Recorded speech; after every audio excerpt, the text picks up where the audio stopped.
Welcome to SS tailoring Tamil. இன்றைக்கி நம்ம சேனலில் ப்ளவுஸோட ஸ்லீவ் தாங்க அட்டாச் பண்ணி காட்ட போகிறேன்.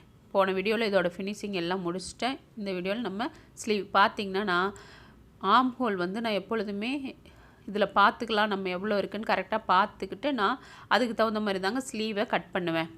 ஏன்னா நம்ம தனித்தனியாக ஜாயின் பண்ணுறதுனால நம்ம அளந்து பார்த்துக்கிட்டே கட் பண்ணிக்கலாம். நான் ஏற்கனவே லைட்டாக வரைஞ்சி வச்சுருக்கேன். ஆனால் நான் கட் பண்ணி தைச்சி முடிச்சுட்டு அதுக்கு எவ்வளோ இருக்குதுன்னு நம்ம டேப் வச்சு அளந்துக்கிட்டு பார்த்தோம்னா கரெக்டாக தெரியுங்க. இப்போ பார்த்திங்கன்னா எனக்கு இதோட ப்ளவுஸ் மெயின் பீஸ் வந்து கொஞ்சம் கம்மியாக இருந்ததுனால நான் அதுக்கு தகுந்த மாதிரி துணி எடுத்துக்கிட்டேங்க. ஸ்லீவுக்கு லென்த்து இப்போ பார்த்திங்கன்னா கீழே சுற்றளவு என்னது 5 வருதுங்க. கரெக்டாக நான் 5 குறிச்சிக்கிட்டேன். அதே மாதிரி இப்போ இந்த ஹைட்லேருந்து மேலே ஹைட்லேருந்து 5 இன்ச்சில் என்னோடய சுற்றளவு 5.5 வருதுங்க. 5.5லேருந்து 6.5 7.5 1.5 இன்ச்சு கூட்டி மேலே வைக்கிறோம். இப்போ 7 இன்ச். அப்போ அந்த தையிலேருந்து மேலேருந்து கீழே 3 இன்ச் எடுத்துக்கிறேங்க. 3 இன்ச் எடுத்து அந்த பாயிண்ட்டை குறித்து நான் லைன் போட்டுக்கிறேன். இப்போ கரெக்டாக இந்த பக்கமாக நம்ம ஒரு 1.25 1.5லேருந்து ஸ்டார்ட் பண்ணி அப்படியே வளைச்ச மாதிரி நம்ம ஸ்லீவ் இதை வளைச்சி எடுத்துக்கலாங்க. இது மாதிரி தாங்க நான் எடுத்துப்பேன். எப்பொழுதுமே பழகிறதுனால நமக்கு தெரியாது. கையும் உடம்பும் ஒன்றா ஜாயின் பண்ணுறதா இருந்தால் பிரச்சனை இல்லை. இது நம்ம தனித்தனியாக ஜாயின் பண்ணுறதுனால நான் எப்பொழுதும் அதில் பார்த்துக்கிட்டு தாங்க இதை நான் கட் பண்ணுவேன். இப்போ பார்த்தீங்கன்னா டேப்பில் நான் அளந்து பார்க்க போகிறேன். அதே நமக்கு 7 இன்ச் இருக்கா அப்படின்னு பார்க்குறோம். 7 இன்ச் இல்லை, அதிகமாக இருக்குது பாருங்கள். எனக்கு ஒரு 7.25 7.5 கிட்ட வருது. நான் கரெக்டாக அந்த 7 இதில் வச்சு பாயிண்ட் பண்ணி கரெக்டாக அந்த இடத்துல வச்சு நான் கொஞ்சம் வளைச்சி எடுத்துக்கிட்டேங்க. அந்த பக்கம் நம்ம தையலுக்கு எக்ஸ்ட்ரா விடுற இடத்துல நேர் லைன் போட்டுக்கிட்டேங்க. இப்போ கீழே சுற்றளவுக்கு நேராக கோடு இழுத்துக்கிட்டேன். இப்போ எக்ஸ்ட்ராவாக நம்ம இன்னொரு வாட்டி வேணாலும் நம்ம செக் பண்ணி பார்த்துக்கலாம். நம்ம அப்புறம் எக்ஸ்ட்ராவாக நம்ம தையலுக்கு இந்த பக்கம் நான் எக்ஸ்ட்ராவாக ஒரு ஸ்கேல் அளவுக்கு விட்டு வெட்டிக்கிறேங்க. இப்போ நான் வெட்டி எடுத்துகிட்டு அப்புறம் மெயின் பீஸில் வச்சு ஜாயின் பண்ணிக்கலான்னு நான் லைனிங்கை ஃபஸ்ட்டு வெட்டிக்கிறேங்க. இப்படி தாங்க நான் எப்பொழுதுமே ஸ்லீவை அளந்து பார்த்துக்கிட்டே வெட்டிக்கிறது. அந்த இடத்துல நான் அர்க்காத் பண்ணி எடுத்துக்கிறேங்க.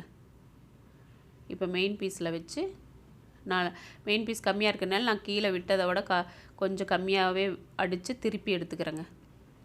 இப்போ பார்த்திங்கன்னா இதில் வச்சு இதையும் நான் வெட்டி எடுத்துக்கிறேன். எவ்வளோ தேவைப்படுதோ அந்த அளவுக்கு நான் மெயின் பீஸு வெட்டி எடுத்துக்கிட்டேங்க.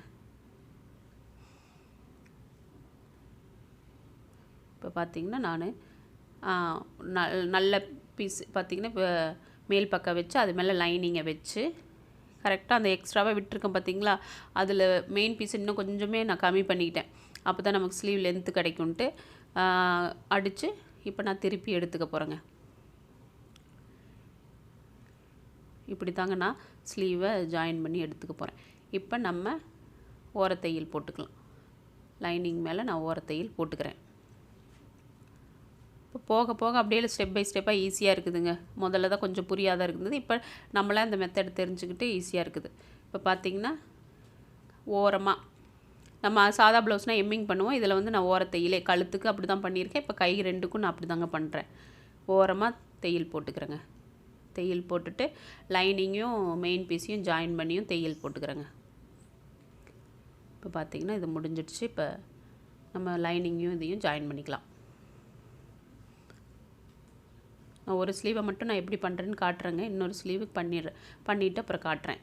உங்களுக்கு ஒரு மெத்தட் மட்டும் காட்டுறேன். ரெண்டையும் காட்டினா போர் அடிக்குங்கிறதுக்காக நான் ஒன்றை காட்டுறேங்க. பார்த்திங்கன்னா கொஞ்சம் மெயின் பீஸ் பத்தாத மாதிரி இருந்துச்சு. நான் அந்த இடத்துல அப்புறம் கொஞ்சம் கட் பண்ணிக்கிட்டேங்க. எக்ஸ்ட்ராவாக நான் ஒரு ஸ்கேல் அளவு 1.5 இன்ச் விட்டதுனால சரி இருக்குது அப்படிங்கிறதுக்காக நான் அதை கட் பண்ணி எடுத்துக்கிட்டேன். இப்போ பார்த்திங்கன்னா வச்சு நம்ம ஜாயின் பண்ணிக்கலாம். கொஞ்சம் நம்ம லைனிங்னால கொஞ்சம் நீவி அந்த தூக்கிட்டு இடையில எங்கேயாவது இருக்குங்கிறக்காக நல்லா நீவி நம்ம அடித்து எடுத்துக்கலாங்க. ரொம்பவும் விட்டு அடிச்சிடக்கூடாது. 1/4 இன்ச்சுக்கு விட்டு நம்ம அடிச்சுக்கலாங்க. ரொம்ப 1/2 இன்ச்சில் விட்டு அடித்தோம்னா நம்ம ஜாயின் பண்ணும்போது அந்த தையல் வெளியில் தெரிகிற மாதிரி இருக்கும். இப்போ பார்த்திங்கன்னா அடித்து எடுத்துக்கிட்டேன். இன்னொரு ஸ்லீவையும் அடித்து எடுத்துக்கிட்டேன். இப்போ தாங்க நான் முன்பக்கத்துக்காக குடஞ்சி எடுக்க போகிறேன். 2 பீஸையும் நல்ல பக்கத்தை ரெண்டையும் ஒன்றா வச்சு நான் அதே மாதிரி 1/2 இன்ச் 1/4 இன்ச்சிலேருந்து ஆரம்பித்து அப்படியே 1/2 இன்ச்சு 3/4 இன்ச்சுக்கு போய் நான் எடுத்துக்கிறேன். இப்போ சென்டர் பகுதி அர்க்காத் பண்ணிக்கிட்டு அதிலிருந்து நான் எடுத்துக்கிறேங்க.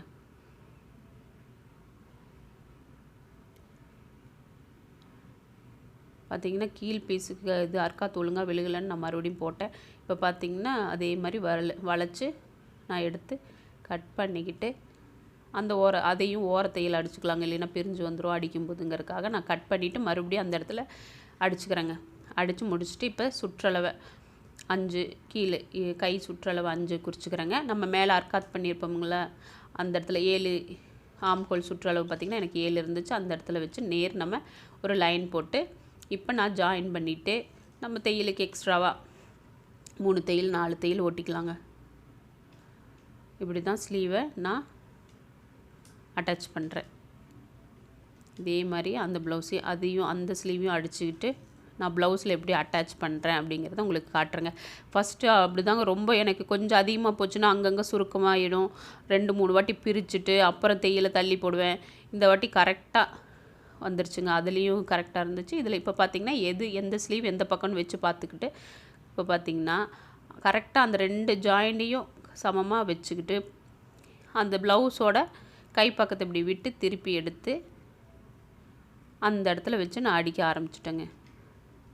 அதுலேருந்து நம்ம பொறுமையாக கரெக்டாக ஒரு 1/2 இன்ச்சோ 1/4 இன்ச் எவ்வளோ விட்டுருக்குமோ அதில் பொறுமையாக அடிக்கணுங்க. இல்லைன்னா ப்ளவுஸோட இது பட்டுச்சுன்னா அதுவும் ஜாயிண்ட் ஆகி தையல் விழுந்துடும். அதனால் 2யும் நல்லா பார்த்து எடுத்து அடிச்சுக்கணுங்க.